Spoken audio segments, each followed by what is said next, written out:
So in this talk, I'll focus on how we're moving towards an era of precision MRI. Here's my quick disclosure. I have licensing agreement with Siemens, GE, Philips, Samsung, Bruker, and United Imaging, research support from GE, and advisory board role at Sato Medical and Connectome. So in this talk, describe to you 3 areas of research that my group has been working on and how in these research we're moving towards precision MRI. First of which is on quantitative imaging, where we're getting to precise and rapid and repeatable tissue parameters and microstructure mapping. Second is on diffusion imaging, focusing on going to mesoscale, around 500-600 micron resolution with high fidelity in vivo, as well as expanding to diffusion relaxometry to get more information to be able to probe precisely some of the microstructure. And lastly, talking about some of the advanced fMRI techniques, precise neurospecific fMRI measurements. So with that, let me get started on quantitative imaging. Hopefully, Nicole has already talked to you quite a bit about all the benefit of quantitative imaging, how we're getting to the underlying tissue parameters rather than the typical weighted images that we get in MR. This has helped us try to move towards more precise and repeatable information, as well as the ability to extract more information in terms of quantitative analysis. However, quantitative imaging can be extremely time-consuming. So over the last decade, there's been a lot of work to try to speed this up. A popular approach has been in magnetic resonant fingerprinting, developed by Danmar and Case Western Group, where it's a smart encoding for multi-parameter mapping. The acquisition is performed to create incoherent aliasing in space-time and contrast domain, where each spin population possesses a unique signal evolution or temporal fingerprint, allowing you to generate these nice quantitative maps quickly. So this technique was developed back in 2013. And back then, this was one of the most efficient quantitative imaging approach. Takes around 10 seconds per imaging slice, which is great. But if you want isotropic whole brain resolution at high res, this still takes 30 minutes or longer, which is hard to apply to clinics. So over the last decade, there's been a lot of development on MRF, and I'll point to some of the major directions.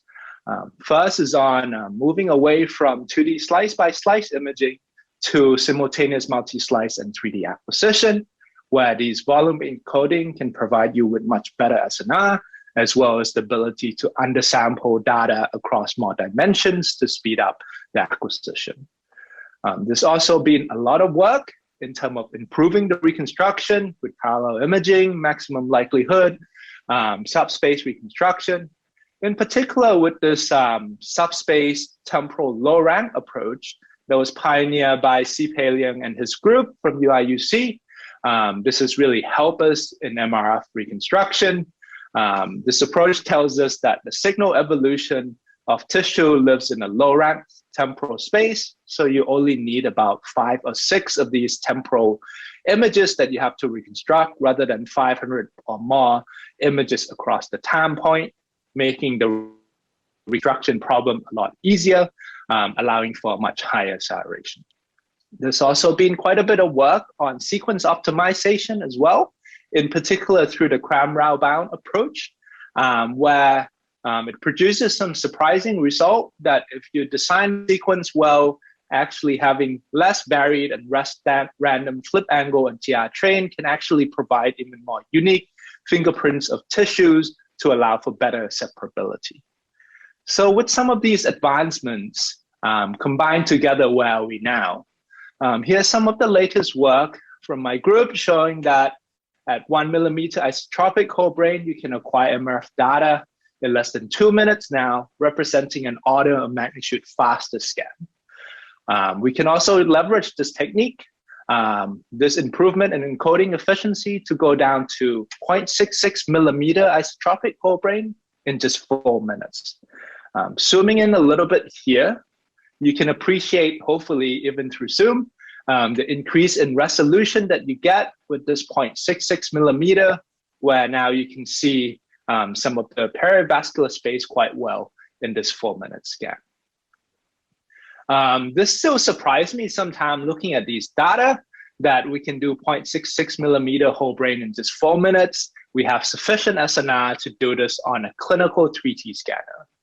And thinking about it, the reason why we're able to do this is because we're using efficient continuous volume acquisition that continuously acquire data in an MRF acquisition, as well as the low-rank subspace reconstruction that nicely pull together the data in a joint reconstruction to allow for good SNR and efficient encoding. So now let me show you some of the benefit of quantitative imaging. This is quite a neat example, I feel, of repeatability, where we scan a healthy volunteer on a Siemens Prisma scanner, and then 6 months later, we scan him again on a GE Premier scanner, same sequence, less than 2-minute scan, 1 millimeter isotropic T1 and T2 maps. You take the difference of these two, blow it up by 10-fold, and you can see that the difference is minimal. So this nicely demonstrates how repeatable these scans can be. So I've talked a bit about fast acquisition, but it's also important to have fast reconstruction to enable clinical deployment, showing you some of the nice work by Gomez et al., where they've combined some of the subspace compression with machine learning to allow them to get good reconstruction of sub-millimeter whole brain data with reconstruction time less than 7 minutes now. Another area of interest is in terms of synthesizing realistic clinical contrast from these quantitative maps, which can be problematic if you use just the standard physics equation. The main issue of this is that we have incomplete modeling, as shown by this example quite clearly for T2 flare, which does not only have T2 weighting, but large amount of MT weighting. In this example here, what I'm showing is two acquisition with exactly identical imaging protocol, one acquiring a single slice TSE, whilst the other one acquiring 30 slices, where in the 30 slice case, you have a lot more 180 refocusing pulse across these slices to generate a lot of MT contrast that gives you this gray-white matter contrast. So if you're doing synthesized images with just T2 weighting in the physics equation, you're more likely to get the left one rather than the right one. So nonetheless, there's been a number of promising machine learning approach to help overcome this incomplete modeling. I'm gonna highlight this method by Mickey Lustig and his group in terms of direct contrast synthesis from MRF data, where they start on this highly undersampled MRF data, go through machine learning to directly synthesize the contrast weighted images. Here are some of their results on T1 weighted spin echo, as well as T2 flare, comparing the physics-based synthesis, machine learning, and clinical sequence.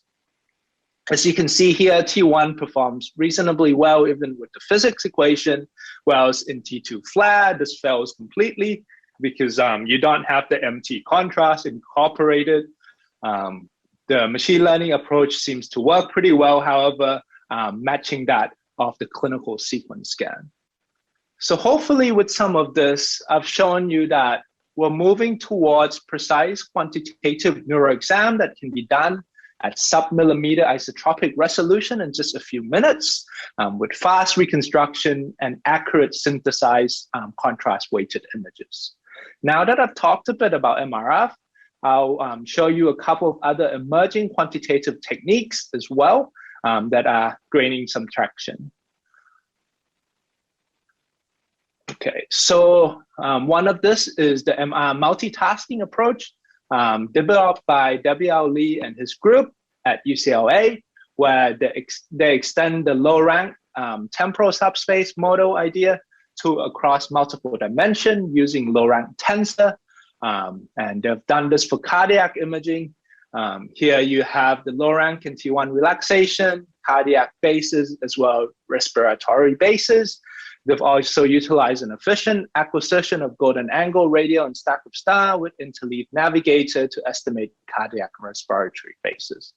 So from all this, they're able to get really nice free breathing and ECG-free acquisition for T1 mapping, cine, and perfusion. So we can get these nice quantitative dynamic T1 mapping as shown here.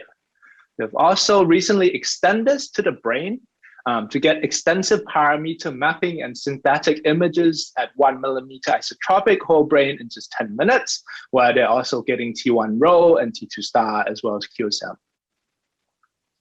And with their multitasking model, they can create a low rank model for the motion. So they've utilized this for motion resolving of the involuntary patient motion to get robust quantitative maps that can be acquired rapidly.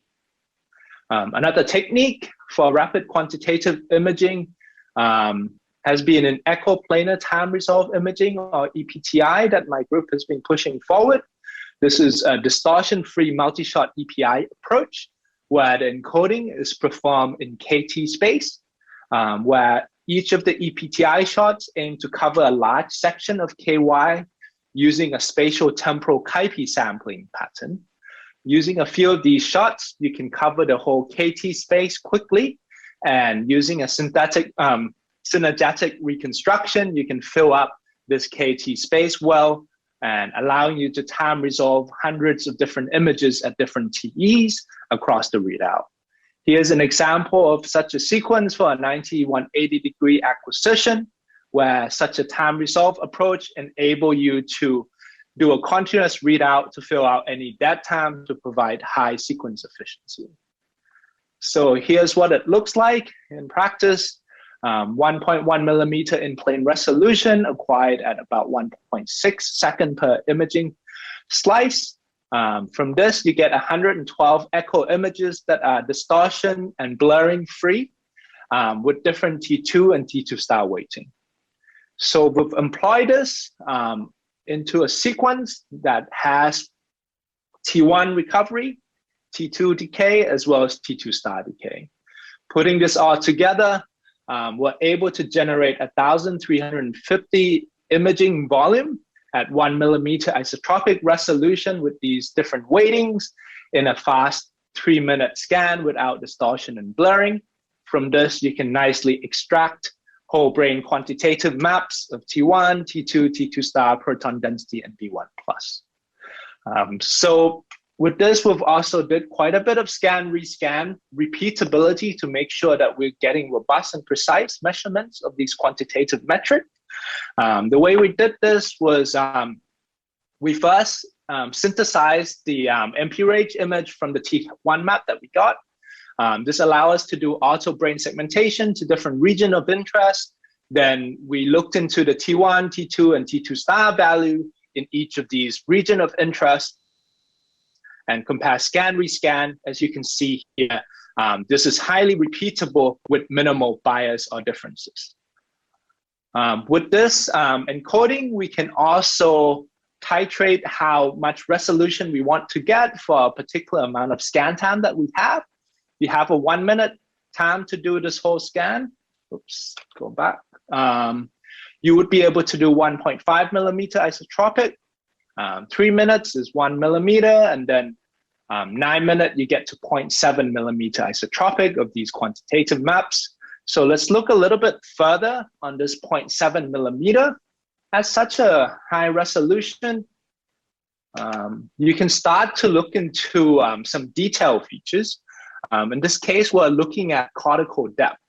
So again, we can do the synthesize MP-RAGE, and then now instead of just brain segmentation, we're going to look at different cortical depth, inflate the surface, looking at T1, T2, T2 star values across different cortical depth, looking into different brain areas, and then plotting out the cortical depth profiles of T1, T2, and T2 star values in these different brain regions. Zoom into one of the brain region, we can scan across different subjects. We show that these profiles are repeatable across subjects as well as across scan, rescan, showing that we have consistency and reliability in our surface reconstruction as well as intracortical measurements. And digging a little bit deeper, we saw this nice features that we actually have quite a bit lower intra-subject variability than inter-subject variability in these cortical profile, pointing to an exciting potential that we might be able to start to detect differences in even healthy volunteer of all these cortical profiles. Here from the same 9-minute scan, you can also synthesize high quality images, contrast images. With isotropic resolution, you can do any viewing angle as shown here with really nice high detail. Also, we've developed some techniques to allow us to be motion robust as well, inserting in very rapid 3D navigator that also is time resolved across TE during short dead time of our acquisition, so that we can track not only motion, but also importantly, B0 field variations that can come from breathing as well as motion at a high temporal rate of 2 to 3 seconds. Here are some of the track of motion and B0 change. Here are some of the results. For motion-free reference data, motion corrupt data, and corrected with motion and B0 information. Zooming into these two cases of motion-free versus motion corrupted that has been corrected, looking at different brain regions again, you can see that we have repeatable T1 and T2 star values across these different regions once we motion correct for these data. So hopefully I've shown you in the section that we're moving towards precision quantitative MRI, where we have rapid and repeatable quantitative imaging with even more tissue parameters can all be acquired in a motion robust approach at very high isotropic resolution. To finish off this section, let me show you a couple of more emerging techniques that we've been pushing to develop even get more tissue parameters. One of which is going to multi-tissue compartment modeling using a variable flip angle 3D EPTI acquisition, where in this case, we acquire data at 8 different flip angles. And at each flip angle, we're acquiring 56 TEs, so that this will provide us with sensitivity to T1, T2 star, and frequency, enabling us to do multi-compartment modeling to extract out myelin water away from axon water and extracellular water using a model developed by Jose Marquez, where we're collaborating with him closely to work on this project. So here's some of the results from that. 600 micron isotropic myelin water imaging at 7T. Still quite a long time to do, about an hour, because it's quite an extensive scan at 8 different flip angle at very high isotropic resolution, 32 channel receive coil. But from this, you can get really nice detailed information as shown here. Zoom in a little bit further into the myelin water map. We can do the size if you rage, get the surface, apply it to both myelin water fraction map and the T1 map, look at some area here in the line of Gennari. Looking at the cortical profile, you get the expected dip in T1, as well as this bump in myelin water fraction, as well here on the cortical depth. We can also develop a way for MRF to be highly sensitive to myelin water. And this we've done by making the T1, T2 fingerprint being sensitive and separate out different compartments. And this we can do to allow isotropic whole brain acquisition of quantitative map and myelin water. So our next goal would be to combine both of these EPTI and MRF sequence for myelin water fraction, so that we have all the axes in terms of T1, T2, T2 star, and frequency to help us differentiate myelin water and other compartments even more accurately and more rapidly. So hopefully I've convinced you that we're moving towards precision quantitative imaging.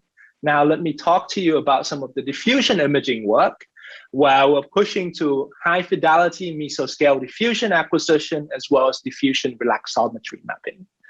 So to motivate why we want to go to very high resolution diffusion imaging, showing you some of the ex vivo human cortex diffusion acquisition that is done at the Max Planck Institute in Leipzig at 250 micron. where you can nicely see the intracortical fiber running tangentially within the cortex, showing nice fine scale structures. In the in vivo scan, we've been able to push to around 600 microns so far. Zoom in here, you can see multiple voxel across matter. And hopefully, as we push for higher B value and multi-shell, we should be able to see some of these tangential fibers as well. So over the last few years, we've really been pushing to increase the spatial resolution of in vivo diffusion MRI, looking at advanced hardware, using high-strength connectome gradient, custom high-channel shim array, as well as multiple receive coil. Also, in terms of advanced acquisition and reconstruction, we've developed the G-slider simultaneous multi-slab acquisition, Buddha multi-shot EPI for distortion-free acquisition, as well as self-navigated motion correction and denoising. Let's look at some of the things that we can achieve with this. At 660 micron, we're starting to be able to get to the missing U fibers that are not present at the standard resolution. These are short association fiber connecting between adjacent gyri. They play a critical role in cortical communication, and importantly, they make up more brain volume than the long-range white matter fiber bundle that people have been studying for the last 2 decades. So to me, this really represents an important missing information that we're starting to be able to see now that we're pushing to high enough resolution. Let me show you some of our latest work and trying to push for high fidelity, good precision, diffusion, acquisition, at high resolution. An important part of this is try to fix EPI distortion. We've been working on shim array with Jason Stockman and his group at MGH, where these are multi-channel receive that also is capable of having DC current transmit through them concurrently during the receive, so that we can use that to provide better shimming. Slice by slice shimming, you see here an APPA acquisition without these with this second order standard shim, you get a lot of distortion in opposite direction as expected. With the dynamic shim, you can reduce this distortion by about 2.8 fold. And then combining this with some advanced parallel imaging and reconstruction, we can accelerate by another factor of 4 here, providing you with EPI images, single shot, that has more than 10-fold distortion mitigation, getting very close to that of a TSE reference scan in a single shot now. This can also be done in a difficult to shim area in the lower part of the brain. Again, dynamic shimming providing you nearly 3-fold reduction in distortion, combining it parallel imaging, getting nice low distortion images in single shot at 1 millimeter isotropic resolution that is similar to the TSE reference scan. Zooming in a little bit, you can see that we can get nice size diffusion information here, even in this lower part of the brain. We've also worked on multi-shot EPI to reduce some of this distortion. Here's an example of a blip up, blip down acquisition, or the Buddha type acquisition that we've done, where this is done across 2 shots with complementary case-based sampling across these shots. We then do a joint reconstruction across these 2 shots using joint Hankel low rank reconstruction to overcome some of the shot-to-shot phase variation. By doing a joint reconstruction, we're able to get distortion-free images with good SNR, and this is going to work much better than reconstructing these 2 shots separately and doing cross-processing reconstruction, where at high acceleration, it could cause a lot of artifact and SNR loss. We've combined this with our G-slider simultaneous multi-slab acquisition to be able to get 860 micron isotropic distortion-free diffusion imaging now. This is done on a standard Prisma scanner. Single direction DWI has high SNR in this case with good geometric fidelity. Here's the average DWI. Again, geometric fidelity to that of a reference MP range and color FA map. We've been pushing the resolution a bit further and acquiring more B values as well in this 2-shell acquisition, B1000 and 2500.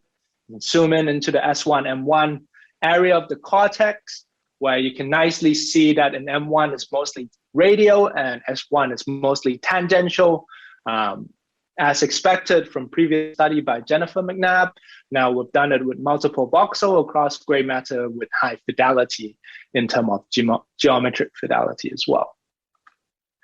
We've also put these two technology together, our Buddha G-Slider EPI, as well as the shim array, where the shim array will help us reduce the amount of B0 inhomogeneity that needs to be corrected for during the reconstruction, allowing you to have lower G-factor penalty in your reconstruction with better SNR.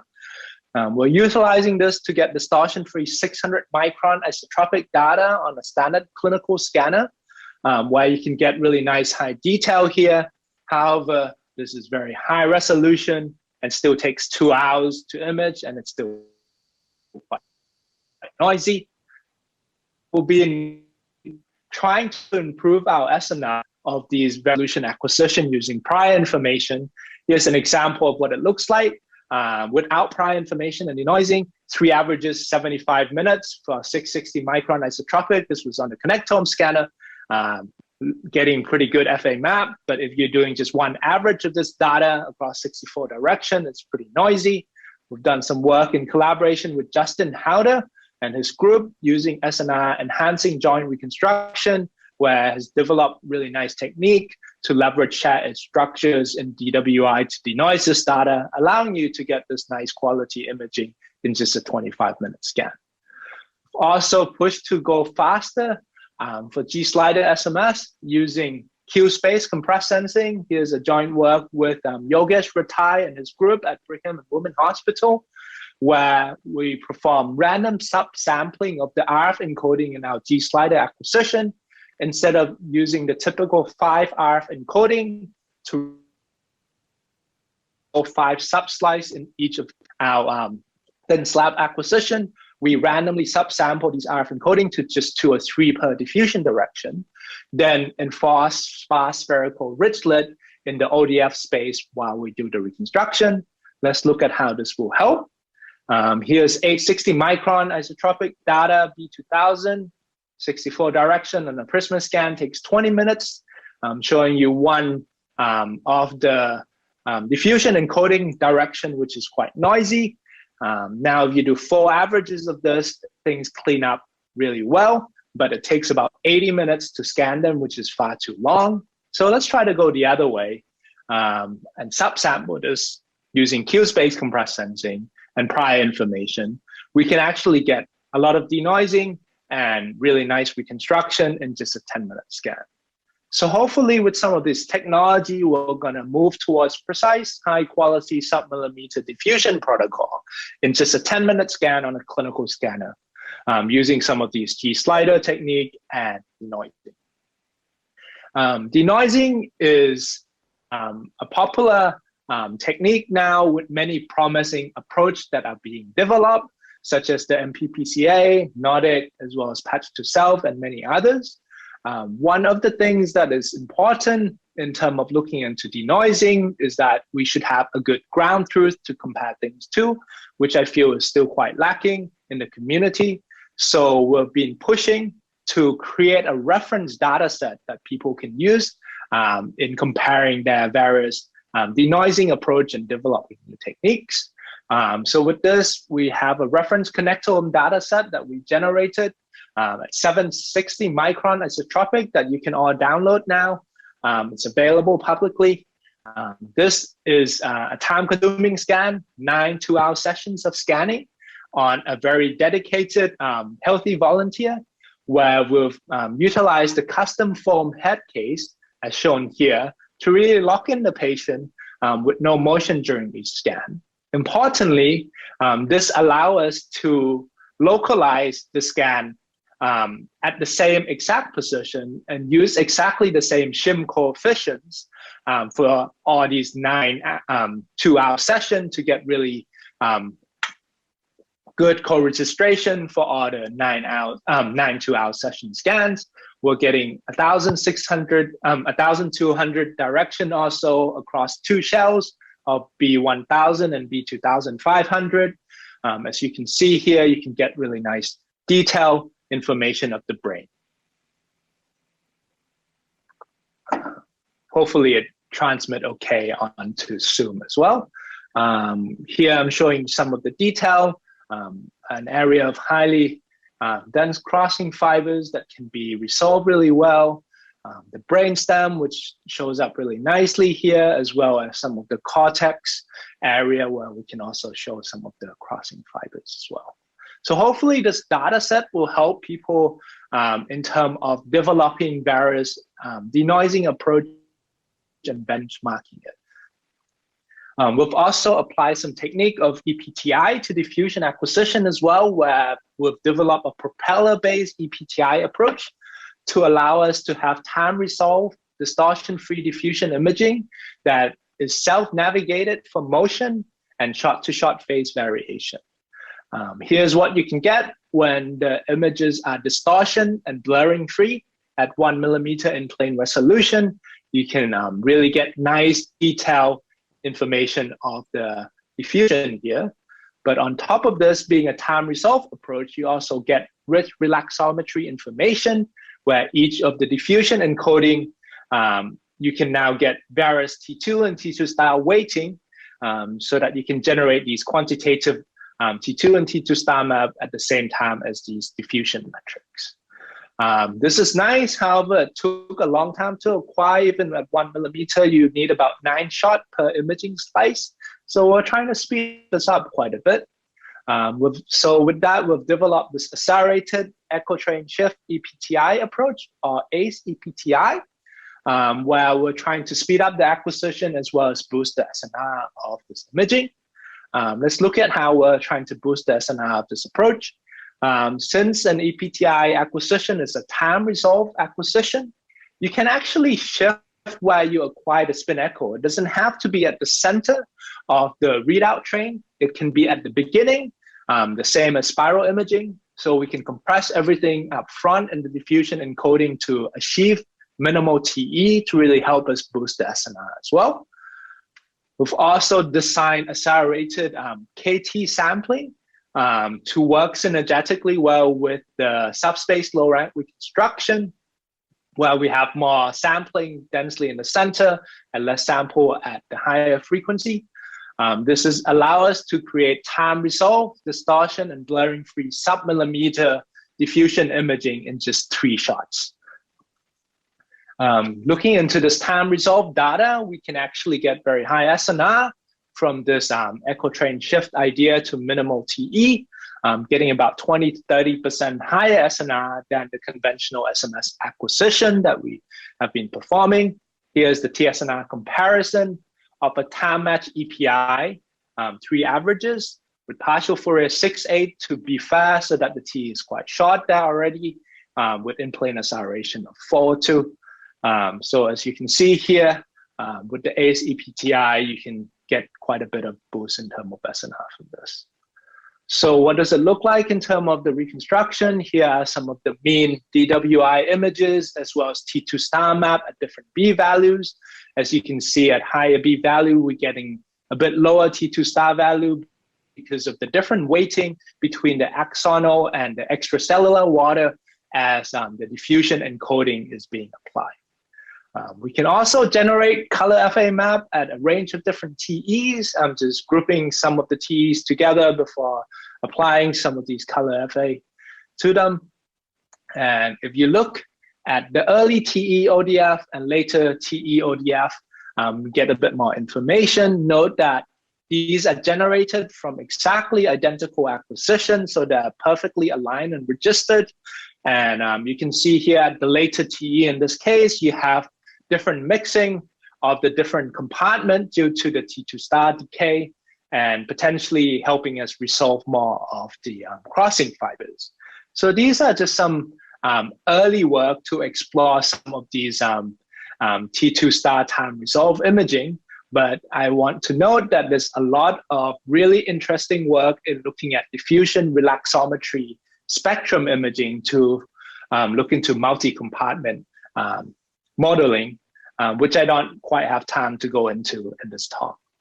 But hopefully, I've shown you, though, that we're moving to an era of precision diffusion MRI, where we can get high fidelity, sharp, distortion, and blurring-free mesoscale diffusion acquisition with additional time resolve relaxometry information that is exciting, because then it can help us explore microstructure modeling as well. I've talked a lot about the acquisition side. I'll talk briefly about the hardware as well. The Connectome 2 scanner should be with us in a year or two. This is the work that is being led by Susie Hong and her group at MGH, where they're developing a Connectome 2 scanner going up to Gmax of 500 and slew of 600. These higher slew will really help with some of the exotic diffusion encoding that can be performed to look into microstructure, which is another important area that is being pushed forward with diffusion acquisition. There's a 64 direct channel coil that is moved to 72 channel with larger coverage across the head and neck, as well as the field camera for real-time eddy current correction to get precise imaging. So hopefully I've shown you some of the advanced diffusion imaging, and I'll finish off this talk with some of the advanced functional acquisition to move towards neurospecific, precise fMRI measurements. So start off with talking about T2 Starbow fMRI, which is the most fMRI acquisition, because it can create very high SNR and simple encoding. Over the last decade, there's been a lot of development in simultaneous multi-slice and 3D acquisition, enabling you to do high spatial temporal resolution imaging with these type of fMRI acquisition. So now we have people doing routine sub-millimeter isotropic resolution fMRI at 7T, where they can look at depth-dependent activation. Here's some nice example by John Polimini early on in 2010, where they've activated an M logo in the back of the visual cortex here, looking at different cortical depth profile of cortical depth images. Here you can see the M logo showing up nicely. However, near the pure surface, you can also see quite a bit of contamination. And this is due to the pure and ascending vein. So we are able to get to high imaging resolution, but we're limited by the biological resolution or spatial specificity due to some of these corruption in the large vein, where we don't want the activation from this, which is far away from the neural activation side, but rather we want to be able to get the activation from the capillary, which is more accurate localization of neural activation. So people have worked a lot in trying to achieve this, particularly with T2-BO over the years, where T2-BO can be insensitive to pure and ascending vein, particularly at ultra-high field, and also has increased microvascular weighting and spatial specificity to neuronal activation. Here's a classic example from Isa Yakub, showing that spin echo EPI can provide better ocular dominance column mapping in the human visual cortex. However, spin echo EPI is hard to do to get specific T2-BO contrast, because it requires really short readout to achieve this high spatial specificity. This is highlighted really well by Gonce and Logothetis in their monkey study at 4.7 Tesla.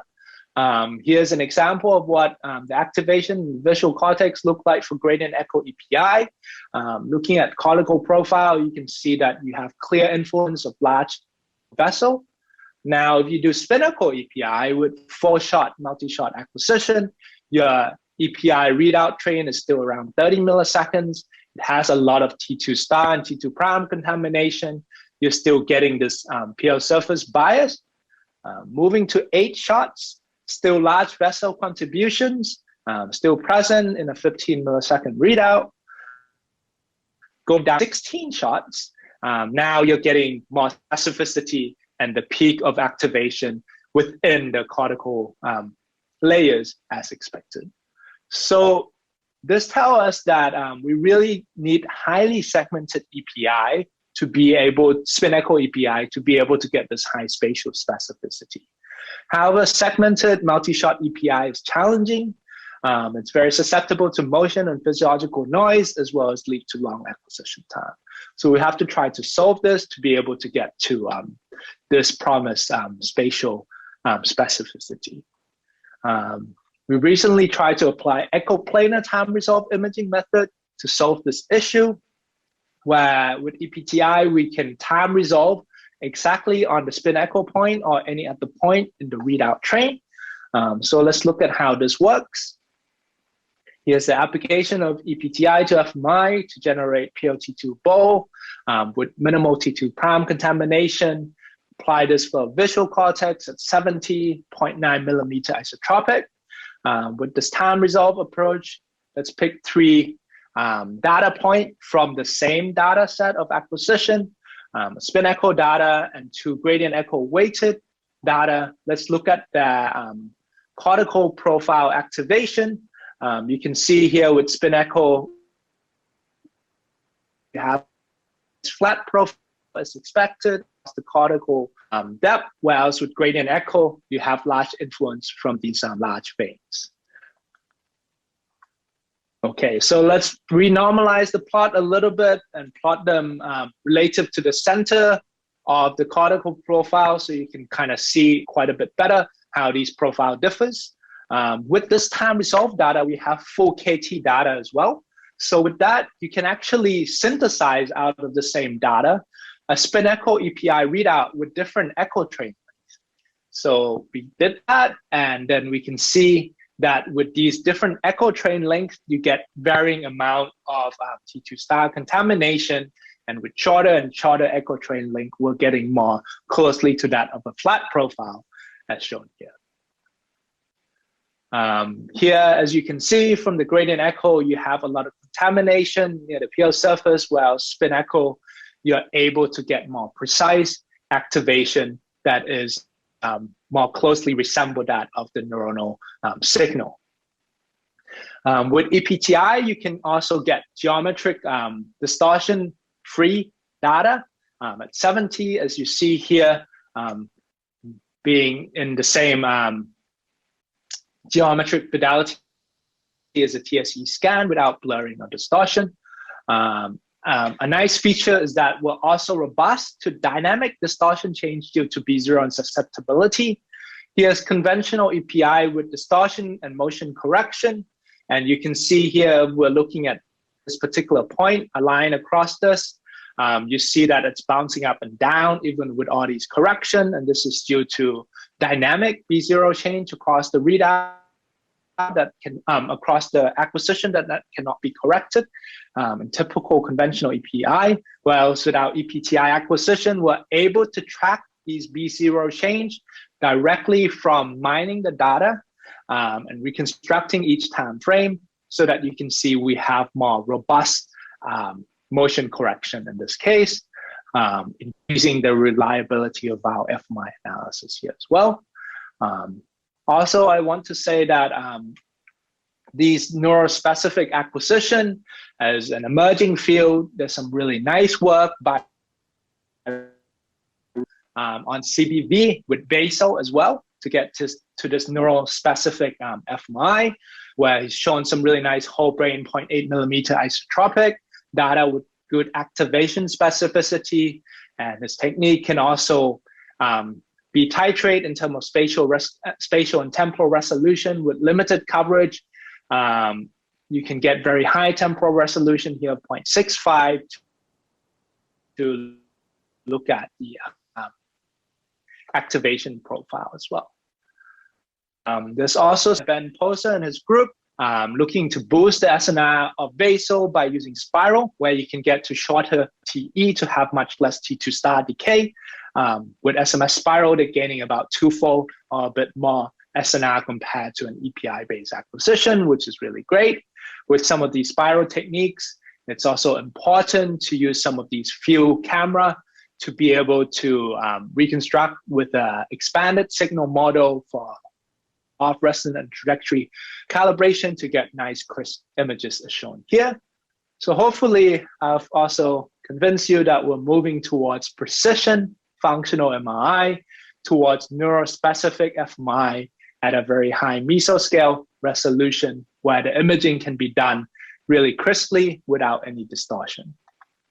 So to summarize, I've talked to you about how we're moving towards an era of precision MRI.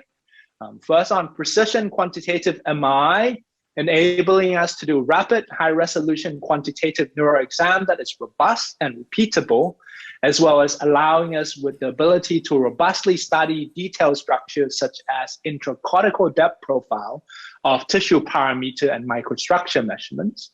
I'll also talk to you about precision diffusion MRI, moving towards distortion and blurring-free mesoscale diffusion that will help us study fine-scale structures of the brain, such as U fibers and cortical diffusion, as well as looking into additional time-resolved reflexometry information with potential for better multi-compartment modeling.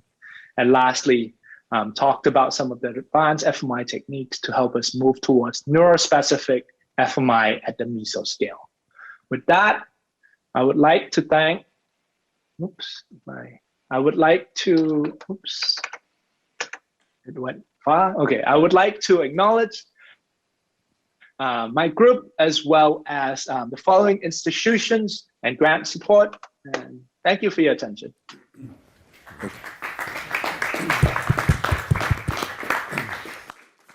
Okay, so thank you very much for this nice presentation. Are there like questions in the audience?